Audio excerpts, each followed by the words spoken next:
Bonsoir, bienvenue à l'Atelier Librairie, le livre voyageur animé par Fabienne Roch et moi-même, Bruno Lalonde. Nous sommes à Montréal le 12 janvier 2023. Il y a quelques jours, je vous ai promis de vous parler de ceci, d'Emmanuel Loyer, l'impitoyable aujourd'hui. Lire pour ne pas vivre avec son temps, lire pour vivre avec son temps. Donc, c'est selon notre état d'esprit. Et terminant la lecture de ce magnifique ouvrage, en fait, ça débute bien l'année au niveau de la lecture, je m'interrogeais sur mon propre rapport libraire, lecteur, lecteur proposant des livres que je ne vends pas dans ma librairie. Sans doute, c'est de l'anti-marketing poussé à son comble. Mais, quand j'ai commencé ces vidéos, il y a déjà 11 ans, ce que je voulais montrer, in situ, dans sa bibliothèque, la folie, la passion d'un lecteur. Lecteur qui, par aggravation de sa pathologie, est devenu libraire. Et même qui, parfois, entrant dans le stade final de la pathologie, se pique d'écrire, mais sans trop en avoir l'air. Évidemment, ce n'est pas possible, on écrit avec le plus grand sérieux, mais dans mon cas, c'est ma vie que j'aurais voulu vivre avec le plus grand sérieux. Et l'écriture et la lecture en auront été des émanations. Alors, un mot, donc je m'interrogeais, oui, je m'interrogeais, parce que étant un bon lecteur depuis très longtemps, j'ai toujours été un peu déphasé par rapport à mon temps. Et j'ai même fini par être à aborder les événements de l'actualité, toujours comme s'ils avaient déjà eu lieu il y a très longtemps.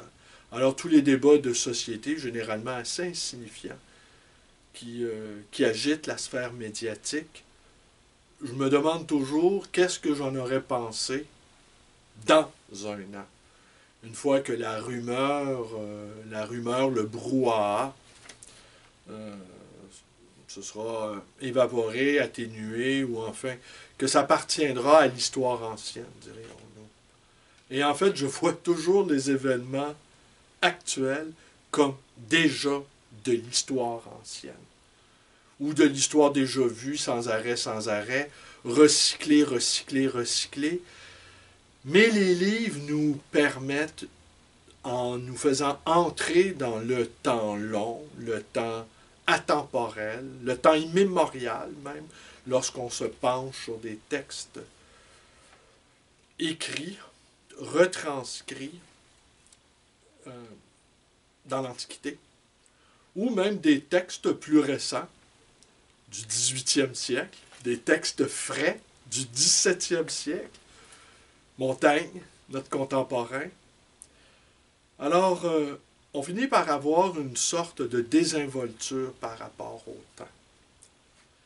Et c'est peut-être cette désinvolture-là que j'ai acquise au fil de mes nombreuses et très variées lectures qui me permet de faire ce métier de libraire, cette pratique de libraire, de manière tout à fait atypique, proposant dans mes vidéos des livres que je ne vends pas. Et non seulement je ne les vends pas, mais en plus, incongruité supplémentaire, je les achète. Car les livres dont je vous parle depuis déjà de nombreuses années, ce sont des livres que j'ai achetés.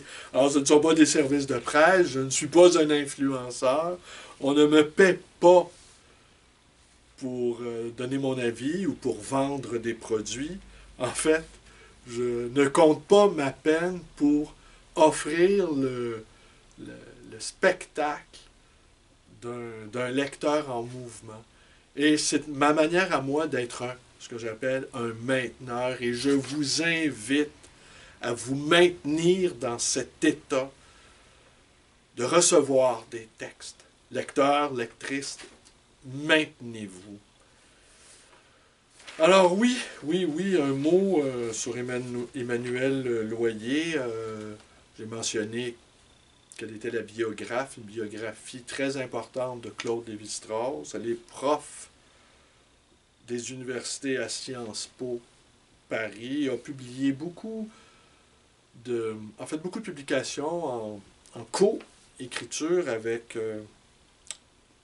j'ai omis de l'écrire, autour du théâtre de Jean Vilar. Et elle a beaucoup écrit aussi sur l'histoire culturelle et intellectuelle de la France et quelques ouvrages sur mai 68. Ouvrage que j'aimerais bien lire car, pour ma part, étant un mainteneur, je défends toujours cette merveilleuse période qu'a été mai 68. Il est de bon ton dans plusieurs milieux conservateurs de juger avec dureté cette période qui a été, en tout cas depuis la Deuxième Guerre mondiale, a été, à mon sens, la seule période où les fenêtres et les portes se sont ouvertes, où tout à coup la possibilité d'une parole poétique, insurrectionnelle, de masse, en tout cas, ou faite par un nombre très important de gens. On sentait le feu de la jeunesse. Et cette jeunesse, on ne cesse de la refroidir, on ne cesse de l'attiédir dans un monde de plus en plus cadastré, dans un univers de compétition assez inimaginable, avec un arrière-plan apocalyptique causé par les changements climatiques, notre mode de vie, et bref, de l'utopie, on en aurait bien besoin, alors que les appels au mot d'ordre, aux uniformes, n'est-ce pas? La première dame de France se disait pour les uniformes. On ne peut s'empêcher de voir que la montée des uniformes, en fait, la montée des gens qui souhaitent être en uniforme, ou en tout cas qui désirent que les autres soient en uniforme, j'aurais envie de dire, on entend non pas le bruit des bottes, comme disait l'autre, mais le bruit étouffé des pantoufles et qu'on envoie dans un univers hostile et de plus en plus déprimant des jeunes gens, au mieux sur un marché du travail difficile, rare, étriqué, ou encore, pire encore, sur les champs de bataille. Alors c'est un livre, pour en revenir à l'essentiel de cette vidéo, c'est un livre superbe, écrit dans une langue magnifique, né dans un contexte personnel, j'ai cru comprendre, difficile. Ici, l'autrice, contrairement à ce qu'aurait fait un auteur ou une autrice américaine ou nord-américaine, elle nous aurait donné force détails sur les inconvenus subis, ou le deuil, ou la perte, ou Dieu sait quoi. Mais ici, tout en retenue, tout en finesse, j'aurais envie de dire à l'européenne, elle glisse là-dessus. Alors, on comprend les difficultés. En fait, on ne les comprend pas. On devine une certaine souffrance. Souffrance doublée par un contexte pandémique qui fait d'elle une recluse, elle, l'historienne, et qui se dit ravie d'avoir une bibliothèque abondante. Et un peu comme Xavier de Maistre, qui était, semble-t-il, le cousin de Joseph de Maistre, qui a écrit « Voyage autour de ma chambre ». Elle a fait un voyage autour de sa bibliothèque, permettant ainsi d'échapper à ce temps de claustrophobie planétaire, de réclusion mondiale, d'arrêt des machines aussi. Et je pense que ça va faire bientôt 3 ans, que la pandémie a commencé. Et je pense que nous avons été nombreux à être soulagés de ressentir l'arrêt des machines. Peut-être nous avons été ébranlés, stupéfaits, étonnés, saisis d'étonnement. Mais, à quelque part, une part de nous qui n'a peut-être pas renoncé aux grandes catastrophes, aux grandes révolutions, à ces instants d'utopie même, assez troués dans l'histoire, peut-être avons-nous retrouvé ce goût-là, non pas des grands soirs qui chantent, mais peut-être des bouleversements des temps qui nous permettent, d'une certaine manière, de se sentir à nouveau vivants. Alors oui, dans cette bibliothèque qui nous ouvre, hein, c'est une historienne, donc elle a la méthode, la rigueur des historiens patentés, mais en même temps, étant une lectrice, c'est aussi une littéraire. Alors, moi, j'ai reçu cet ouvrage en amoureux des livres. Évidemment, au passage, on reçoit un tas d'informations sur l'histoire. Par exemple, sur comment l'Italie s'est constituée en État moderne, avec Lampedusa, le Guépard, que moi, je n'ai pas lu. Ça m'a donné le goût de lire le Guépard. Et j'ai pensé, parce qu'il y a toujours un entre-deux de temps dans cet ouvrage. C'est à la fois, évidemment, une plongée dans le passé, mais avec des ouvertures sur le présent, et même si avec un peu d'imagination. On pourrait imaginer à quoi pourrait ressembler un certain futur. Et m'est venue en tête cette phrase d'Antonio Gramsci que l'on connaît bien parce qu'on la voit citer régulièrement. Le vieux monde se meurt, le nouveau tarde à apparaître, et dans ce clair-obscur surgissent les monstres. Nous sommes dans ce clair-obscur. Mais avec cet ouvrage, Emmanuel Loyer nous offre aussi des aubes, nous offre des éclats de lumière. Tout à coup, il y a des ouvertures qui apparaissent dans cet entre-deux. Alors, et en même temps, c'est un ouvrage qui est traversé par la mélancolie, j'aurais envie de dire. Et j'aurais envie d'ajouter aussi que c'est une mélancolie qui est propre à l'ontologie des lectrices, des lecteurs. Je pense que on n'imagine pas le lecteur suractif, fiévreux. Et si jamais on rencontrait un tel personnage agité et surmené, que l'on croise pratiquement sans arrêt dans nos univers respectifs, on serait soulagé pour lui de le savoir dans sa bibliothèque, trouvant le moyen de s'arrêter, de s'apaiser.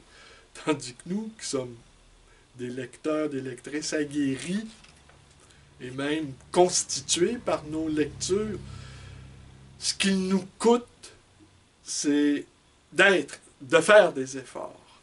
Ce qu'il nous coûte, c'est d'être en action. Au fond, nous n'avons qu'une seule envie, c'est de nous repaître dans nos lectures.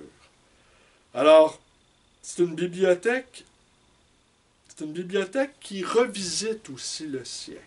Et les siècles, disons grosso modo 2 siècles. On y va à partir de la Révolution française, ce moment de grand bouleversement, et on y croise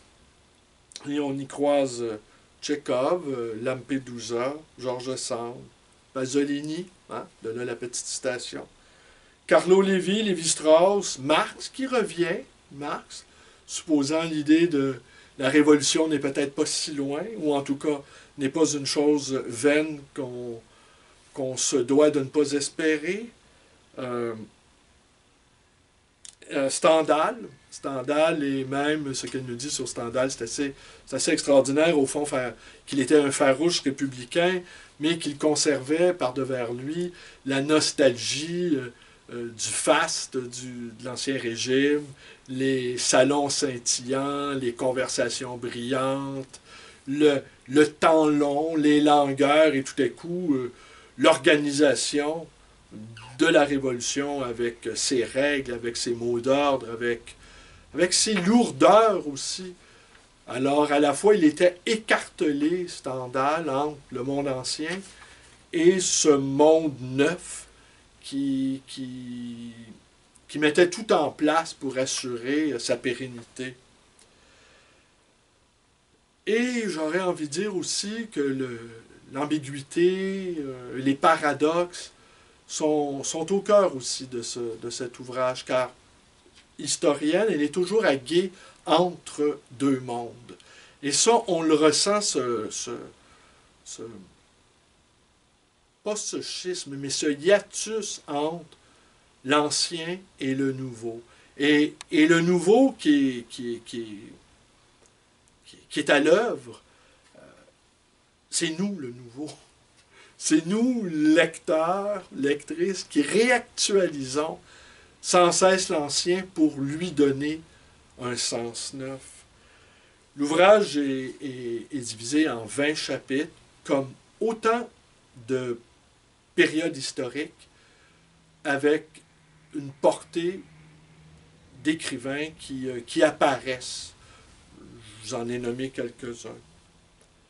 Et j'aurais envie de dire aussi, elle le dira, Emmanuel Loyer, dans une entrevue, que c'est au fond une sorte de visite aux morts, et ce n'est pas sans rappeler le rapport de Pascal Quignard à la littérature, qui lui aussi invoque non pas les morts, mais l'entrée dans la mort. Et l'entrée dans la mort, c'est d'une certaine manière entrer dans l'éternité. Et tous ces auteurs rassemblés dans une bibliothèque, au fond, pourraient transformer d'une certaine manière nos bibliothèques en cénotaphes, dans lesquels nous nous préparons nous-mêmes à entrer dans l'éternité, accompagnés de nos grands intercesseurs. Et j'aurais envie de dire aussi, je vais vous lire 2 ou 3 petits passages, j'aurais envie de dire aussi que nous, lecteurs, nous sommes aussi, notre rapport au temps, disais-je en début, n'est pas le même que ceux qui sont toujours dans la temporalité.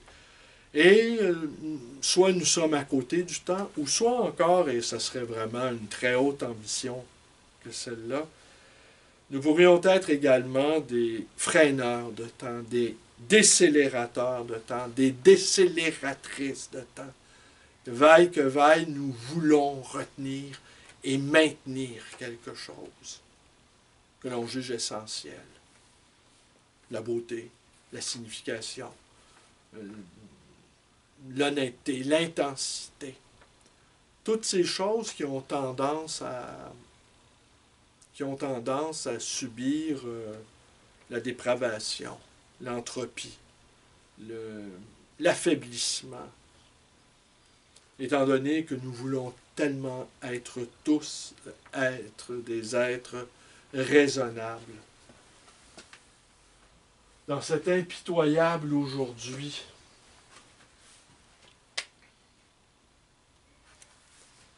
on pense rarement à Pier Paolo Pasolini comme un aristocrate.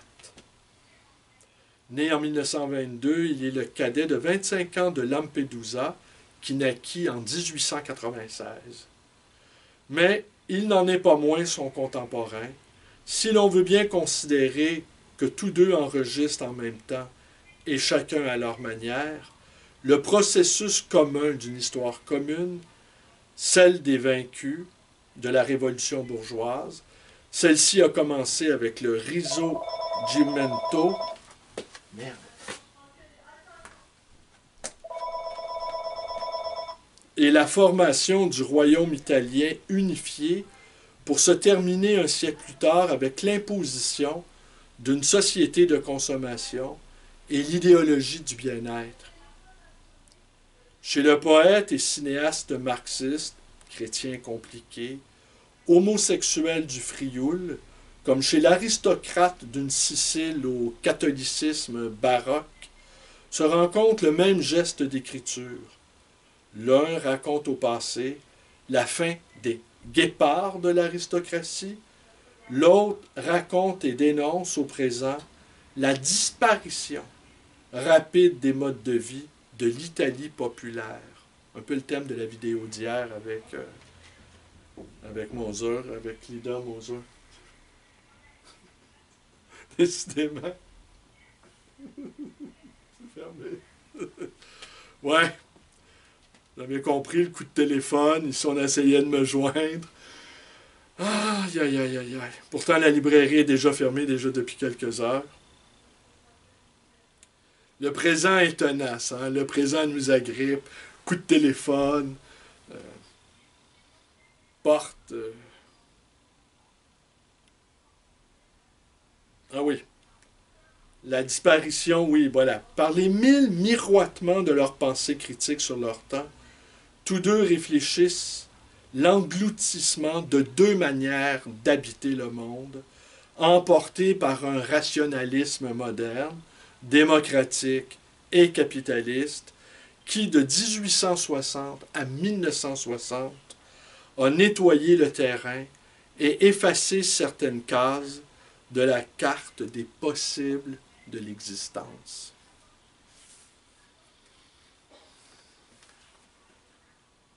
Alors, les lecteurs, peut-être c'est ça aussi. Hein?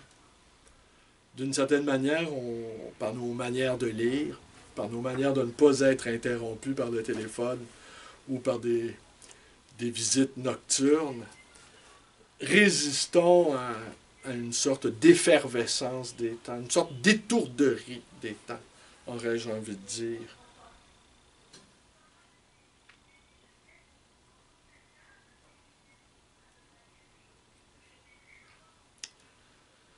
Être écrivain en Occident depuis 2 siècles, ce serait donc à la fois être contemporain d'un état du monde qui écrase et savoir transformer cet insupportable en une étincelante invective où, grâce à l'affûtage de la langue, une douce, une amère mélancolie, depuis les romantiques, ce serait faire œuvre à défaut de faire l'histoire.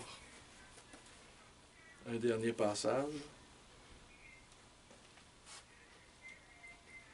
D'un ouvrage majeur, que j'ai omis de vous mentionner dans les livres les plus importants. Je crains que ma batterie soit sur le point de...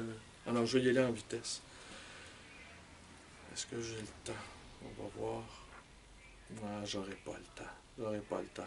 Mais en fait, il y a un chapitre qui est consacré en fait à l'Union soviétique, les goulags, à Bulgakov et à cet ouvrage magistral, en tout cas, Vie et destin de Vassili Grossman. Vassili Grossman, qui était ukrainien. Et comment, en fin de compte, déjà Grossman avait compris que le stalinisme triomphant du nazisme, au fond, d'une certaine manière, était devenu lui-même. Était devenu une sorte de nazisme inconscient de lui-même. Et l'actuelle agression russe en Ukraine, avec ses appels à la dénazification du peuple ukrainien, n'est pas sans nous rappeler les intuitions fatales de Vassili Grossman. Là-dessus, je vous dis à demain. Et je ne saurais trop vous recommander la lecture pour les amoureux de littérature et d'histoire. C'est un cours d'histoire sans que rien n'y paraisse, au fond. Par la littérature. Et je ne sais plus qui disait, là où l'histoire échoue à nous émouvoir ou à nous faire sentir certaines réalités sensibles, eh bien, la littérature réussit là où l'histoire échoue. À demain. Tel est le pari gagné d'Emmanuel Loyer.